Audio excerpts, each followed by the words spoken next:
दोस्तों, मोदी सरकार रहेगी या नहीं रहेगी, इसको लेकर अभी भी सवाल है। कोई ये मत सोचिएगा कि भाई शपथ ले ली है, कैबिनेट मंत्रियों की शपथ हो गई है, नेता प्रतिपक्ष बन गए हैं, विभाग बंट गए हैं, स्पीकर का चयन हो गया। नहीं, अभी दो अग्नि परीक्षा और बाकी है। और जो दूसरी वाली अग्नि परीक्षा है वो ऐसी है, वो मोदी सरकार को बुरी तरह से झुलसा भी सकती है। लेकिन इससे पहले जो एक और अग्नि परीक्षा है वो है डिप्टी स्पीकर पद को लेकर। दरअसल हाल ही में मैंने आपको खबर दिखाई थी कि कैसे ममता बनर्जी ने एक सलाह इंडिया गठबंधन को दी, और जैसे ही वो सलाह दी उसके बाद बीजेपी अंदर तक काम गई, क्योंकि उनका जो मजबूत साथी है टीडीपी, इस पर बिफर सकता था। ममता बनर्जी ने अयोध्या यानी उत्तर प्रदेश के अयोध्या के फैजाबाद से जो चुने गए हैं समाजवादी पार्टी के प्रत्याशी यानी कि समाजवादी पार्टी के सांसद अवधेश प्रसाद को डिप्टी स्पीकर पद के लिए खड़ा करने की बात कही थी, जिसे कांग्रेस ने भी हाथों हाथ लिया था कि बात तो ठीक है, खड़ा करते हैं। लेकिन अब हलचल पैदा हो गई है, क्योंकि पहले बीजेपी डिप्टी स्पीकर का पद भी अपने पास ही रखने जा रही थी। अब उसके सामने मजबूरी है कि अगर उसने डिप्टी स्पीकर का पद अपने पास रखने की कोशिश की और अवधेश प्रसाद को इंडिया गठबंधन ने खड़ा किया, तो टीडीपी दलित के मुद्दे पर, आदिवासियों के मुद्दे पर, पिछड़ों के मुद्दे पर एनडीए से बाहर चला जाएगा। और वैसे भी चंद्रबाबू नायडू की पार्टी को यानी चंद्रबाबू नायडू को मुख्यमंत्री बने रहने के लिए बीजेपी की, मोदी की, शाह की जरूरत नहीं है। उल्टा मोदी जी को चंद्रबाबू नायडू की सबसे ज्यादा जरूरत है। और इन सब के बीच एक बड़ा खेल हो गया है। चंद्रबाबू नायडू को बुला लिया गया है दिल्ली मान मनोवल के लिए। नमस्कार, मैं हूं प्रज्वल गौतम और आप देख रहे हैं टाइम्स एक्सप्रेस। अब डिप्टी स्पीकर पद को लेकर वैसे ही फंसी हुई थी, क्योंकि चंद्रबाबू नायडू की नजर लगातार बनी हुई है कि भाई आपने ना मैं गृह मंत्रालय दिया, ना वित्त मंत्रालय दिया, ना रक्षा मंत्रालय पर बात की, ना विदेश मंत्रालय पर बात की। चलिए कोई बात नहीं, एक तो हम आपको सपोर्ट कर रहे हैं, दूसरा उन्होंने कहा स्पीकर पद को लेकर भी आपने कोई ऐसा बात नहीं। लेकिन अब डिप्टी स्पीकर पद को लेकर पूरी तरह से चंद्रबाबू नायडू की जो सरकार है, चंद्रबाबू नायडू है या टीडीपी है, वो शांत बैठे। उन्होंने कहा ना, कोई हम अब जल्दबाजी नहीं करने जा रहे। अब ये देखने जा रहे हैं कि डिप्टी स्पीकर पद के लिए जो पूरा का पूरा चुनाव शुरू होगा, तो क्या इंडिया गठबंधन भी किसी को खड़ा करता है, और अगर खड़ा करता है तो टीडीपी टूट कर चला जाएगा। और ये खबर जैसे ही बीजेपी तक पहुंची है, खबर पढ़ लीजिए, आ गई है। न्यूज फर्स्ट इंडिया ने ट्वीट किया, आंध्र प्रदेश के मुख्यमंत्री एन चंद्रबाबू नायडू ने दिल्ली में प्रधानमंत्री नरेंद्र मोदी से मुलाकात की है। पहुंच गए हैं लाव लश्कर लेकर। चंद्रबाबू नायडू पूरे लाव लश्कर के साथ पहुंचे कि भैया देख लो। पहली बात तो ये कि डिप्टी स्पीकर का पद तो है ही है, कई तरह की समस्याएं भी हमारे सामने हैं। पहले बहुत खिल्ली उड़ाया करते थे ना, अब जो मैं मिलने आया हूं, पहले तो मिलो, मिलकर मेरी बात सुनो, और जो जो मेरी शर्तें हैं उन्हें मानो। आज जो मैं शर्तें बताने जा रहा हूं, यकीन मानकर चलिए, बीजेपी घुटने के बल आने जा रही है। सबसे पहले खबर पढ़िए क्या है।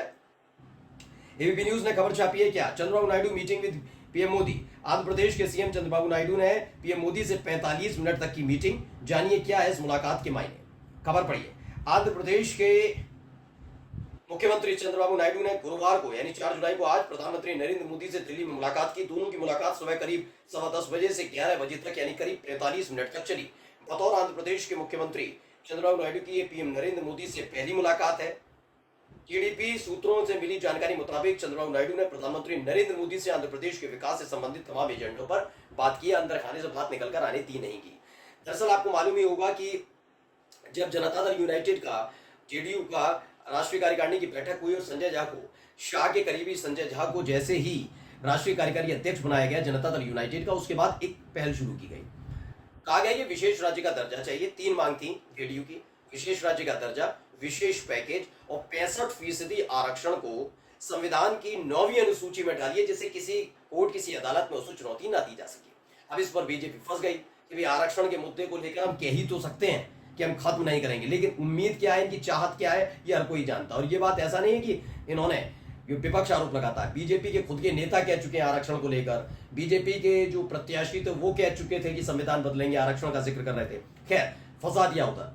अब यही तमाम बातों को लेकर अब पहुंच गए चंद्रबाबू नायडू भी। उन्होंने भी तमाम तरह की पेशकश रख दी है। इसे विकास से जुड़ा जरूर बताएं। विकास होगा ही भैया जब विशेष राज्य का दर्जा मिल जाएगा, विशेष पैकेज मिल जाएगा, आरक्षण से जुड़ी बात होगी, और आरक्षण पर बात होगी तो मुसलमानों को आरक्षण देने का भी होगा। यानी बीजेपी अपने जो कह रही थी, मोदी कह रहे थे चुनावों में, उसके उलट होने जा रहा है। और जैसे ही ये खबर आई है वैसे हड़कंप बचा हुआ कि होगा क्या, क्योंकि कुल मिलाकर देखा जाए आंध्र प्रदेश के अंदर बीजेपी की कोई जरूरत नहीं है चंद्रबाबू नायडू को।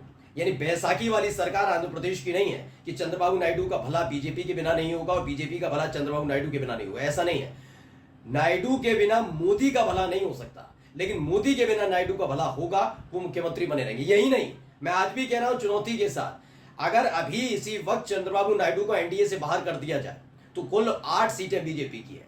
और तो और बीजेपी और टीडीपी की जिसने दोस्ती कराई, गठबंधन कराया, जन मोर्चा जो है यानी कि पवन कल्याण की पार्टी है, अगर वो भी हाथ खींच लेती है जनसेना पार्टी, तो यकीन मानिए कोई फर्क नहीं पड़ने वाला, क्योंकि प्रचंड बहुमत की सरकार नायडू यानी टीडीपी के नेतृत्व में चल रही है, यानी उन्हें कोई फर्क पड़ने वाला नहीं।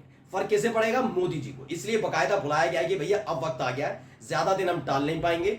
अभी पहले डिप्टी स्पीकर का पद है, उसके बाद फिर फ्लोर टेस्ट होना है, तमाम चीजें होनी है। तो एक काम करिए, आप आ जाइए, मुलाकात कर लीजिए, क्या क्या डिमांड है देख लेते हैं, मिल लेते हैं। क्योंकि अवधेश प्रसाद की एंट्री ने बीजेपी को बेचैन कर दिया। खबर क्या है, TV9 में भी छापी, सीएम बनने के बाद चंद्रबाबू नायडू की पीएम मोदी से पहली मुलाकात, जाने क्या हुई बात। चौथी बार मुख्यमंत्री बने बाद चंद्रबाबू नायडू ने पहली बार पीएम मोदी से मुलाकात की। दोनों के बीच आंध्र प्रदेश के विकास से संबंधित तमाम एजेंडों की बात हुई।